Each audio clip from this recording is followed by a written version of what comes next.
Pengakuan pelaku yang bunuh pria pengantin baru, takut korban minta bertemu.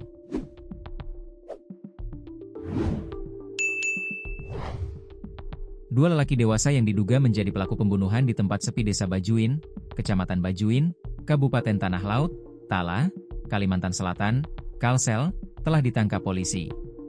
Keduanya yaitu MM, 24, warga Pelaihari dan HDE, 26, warga Banjarbaru telah dijebloskan ke sel rumah tahanan, Rutan, Pelaihari. Mereka ditangkap Selasa siang kemarin di tempat kontrakan di Kelurahan Pabahanan, Kecamatan Pelaihari. Keduanya dihadirkan saat press conference yang dipimpin Kapolres Tala AKBP Riki Beusialagan, Rabu, 17 September 2025, siang, di Joglo Wicaksana Legawa Mapolres setempat. Keduanya berjalan tertatih dibantu dibimbing petugas saat menuju joglo tersebut. Mengenakan kaos oblong biru bertulis tahanan Reskrim Polres Tala, tangan keduanya tersatukan oleh rantai borgol.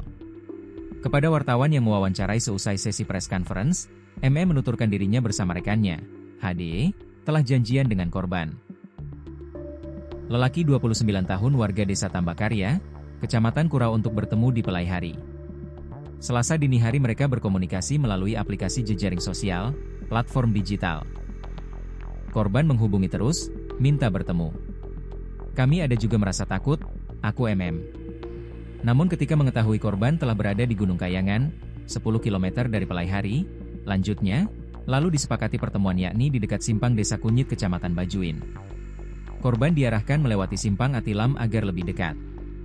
Pelaku semula berencana ikut, dibonceng. Tapi sepertinya korban sudah merasa sehingga tidak mau. Milih naik kendaraan sendiri. Lalu kami ajak terus menuju Bajuin karena kalau langsung kami eksekusi di situ tidak memungkinkan karena banyak orang lalu lalang, papar MM. Dalam perjalanan, MM berdiskusi dengan HDE untuk memudahkan aksi. Kemudian keduanya mengatakan kepada korban singgah di pondok teman di Bajuin, TKP. Di jalan sepi berjarak sekitar puluhan meter dari jalan poros kecamatan itulah, MM dan HDE menghabisi korban. Sekitar pukul 3 WITA, saya menarik motornya dari belakang saat korban hendak pergi, paparnya.